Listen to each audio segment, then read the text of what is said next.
इसको निकाल दे। अपने जीवन भर के देखा नहीं है, अभी अपने जीवन के देखा नहीं है, अभी अपने जीवन के देखा नहीं है, अभी अपने जीवन के देखा नहीं है। जरा तेरी चेहरा, जरा तेरी चेहरा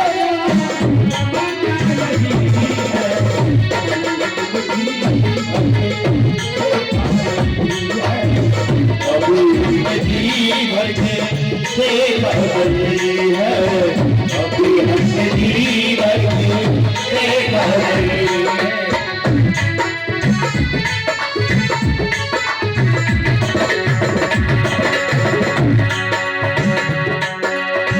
कैसी घड़िया जीवन की आई, कैसी घड़िया जीवन की आई। अब के लोग कहते प्रभु कैसी घड़िया जीवन की आई, कैसी घड़िया जीवन की आई। अपने प्राणों की देवे गवाई, अपने प्राणों की देवे गवाई।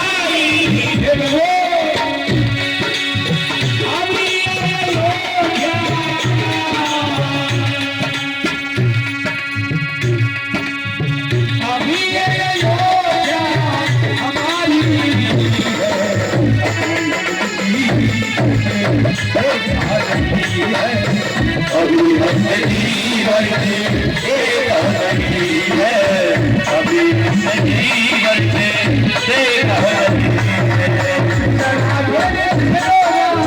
जरा दे तेरा तमन्ना ये है, अभी हमने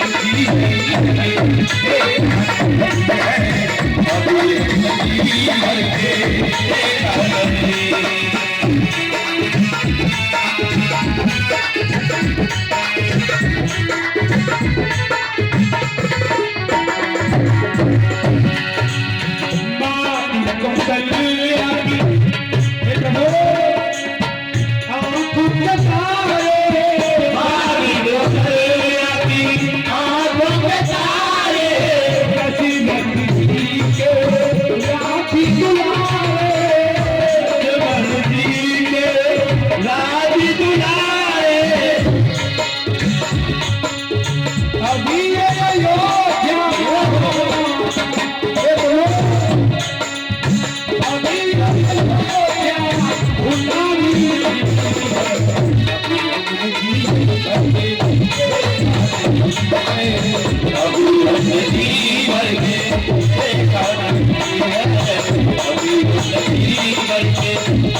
के लोगों ने रास्ता छोड़ दिया और राम से कहते हैं प्रभु जाओ प्रभु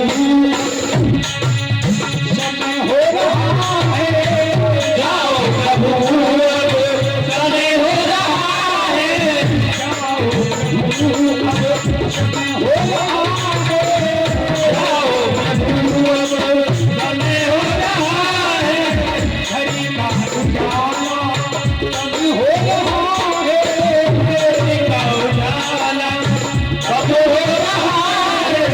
हे प्रभु अंधेरे सेवा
बोलिए श्यामपत रामचंद्र भगवान की जय। जय जय श्री राधे।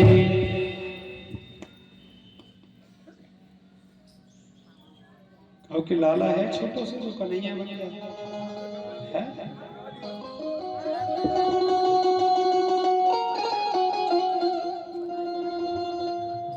दशरथ जी बैठे के बैठे रह गए। सुमंत जी राम जी को, लखनलाल को, जानकी जी को लेकर के जा रहे हैं। आज मेरी मैया बड़े प्रेम से भ्रमण कर रहे हैं। राम जी के पीछे पीछे सुमंत घूम रहे। सुबह से शाम हो गई। सुमंत जी कहते हैं प्रभु चलिए ना। राम बोले सुमंत कहाँ जाना है? अरे सबको मालूम है कि 14 वर्ष के बाद ही मुझे वापस होना है। तुम अपना समय क्यों बर्बाद कर रहे हो? तुम जाओ। आज देखना सुमंत को वापस होना। दशरथ जी ने देखा कि रथ आ रहा है। बड़े प्रसन्न हो गए कि वापस आ गया मेरा राम। और सामने पर जब खड़े हुए तो कोई नहीं था।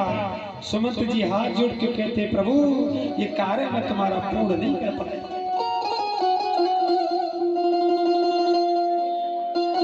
को भवन में पहुंच गए। कौशल्या सामने पर खड़ी है। आज दशरथ जी को प्रभु श्री राम की प्रतिमा काल नजर आने लगा। कौशल्या से कहती कौशल्या एक मुझे कोई दिखाई दे रहा है।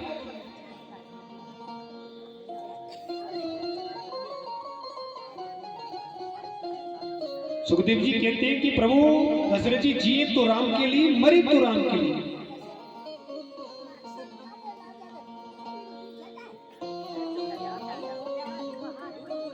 राम जी भ्रमण कर रहे हैं। नंदी गिराव पे जाकर के प्रभु श्री राम का पहला डेरा पड़ा। और नंदी गिराव पर विराजमान है प्रभु श्री राम। लखनलाल बैठे हुए हैं। भरत जी को मालूम पड़ गया और आज भरत का आगमन हो रहा है।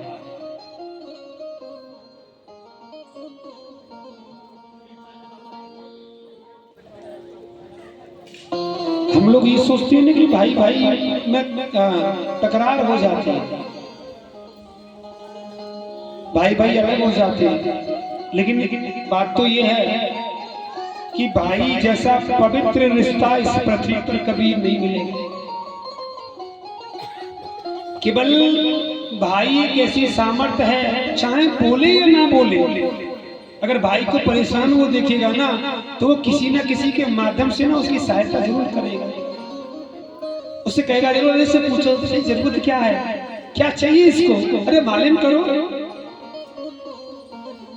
भरत जी वो सामर्थ्य हैं। और आज जब भरत जी का आना हुआ तो भरत जी सर्वप्रथम कैकेयी के महलों में गए थे।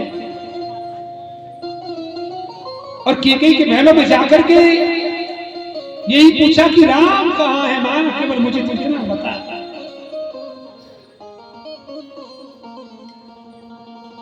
सामने पर खड़ी है कैकेयी, थाल सजा हुआ है, दीपक जल रहा है।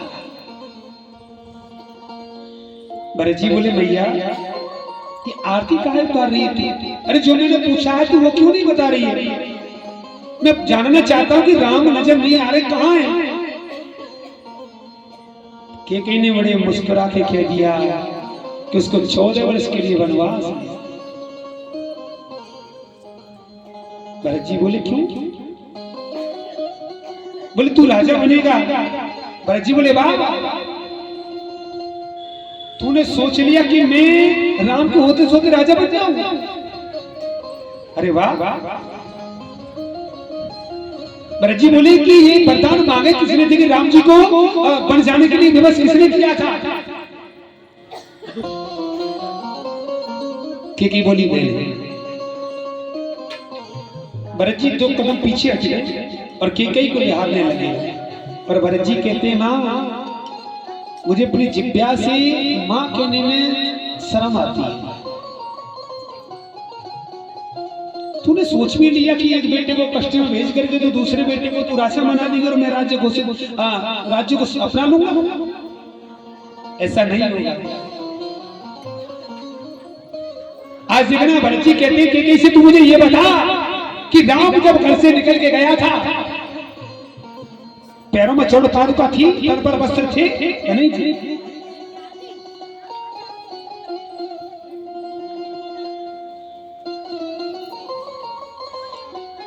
ओ मैया थे काठनी मन में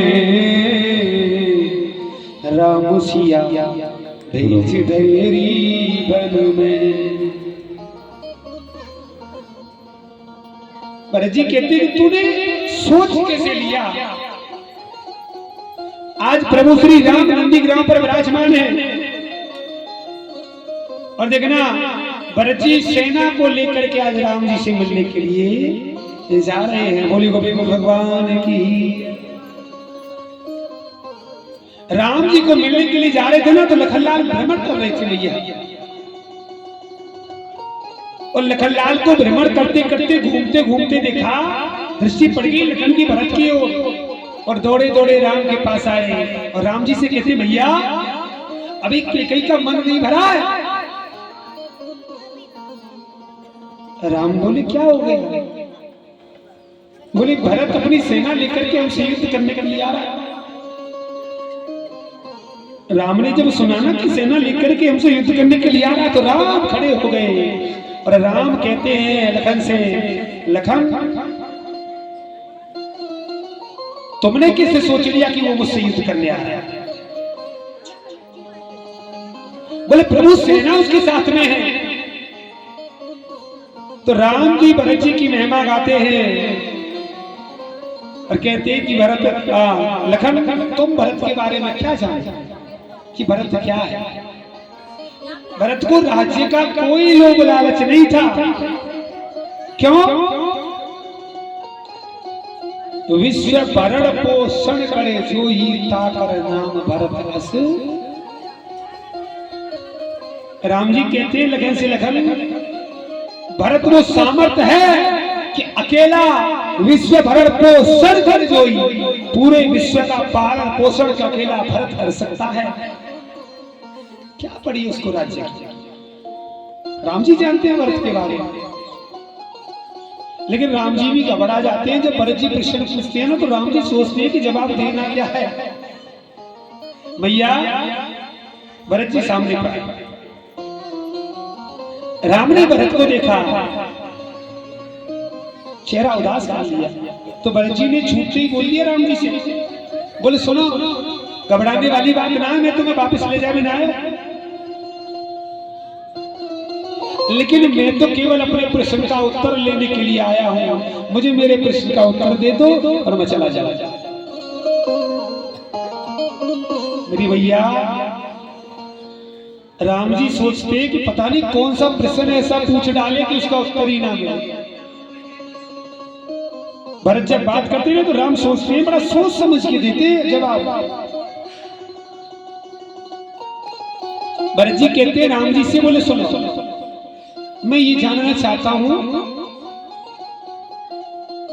कि रघुकुल के नियम क्या है, मुझे इतना बता दो बस।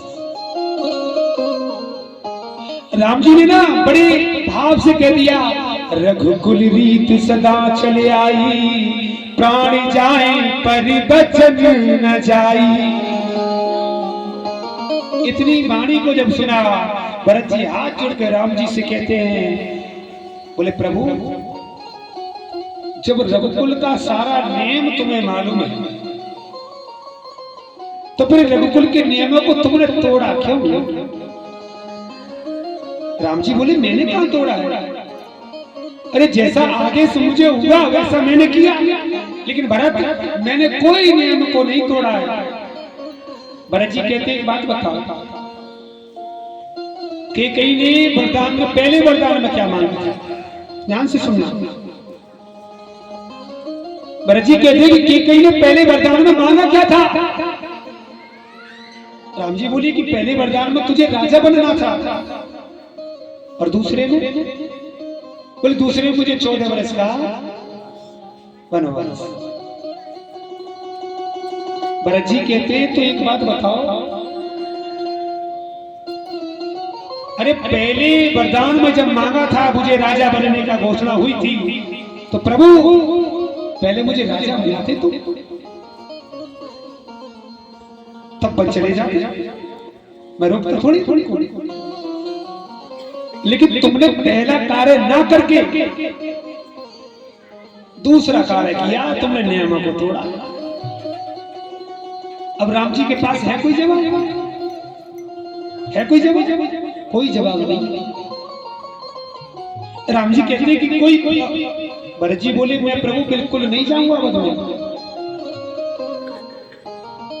नंदीग्राम में गुफा थी, आज भरत जी ने अपना डेरा वही में डाल दिया।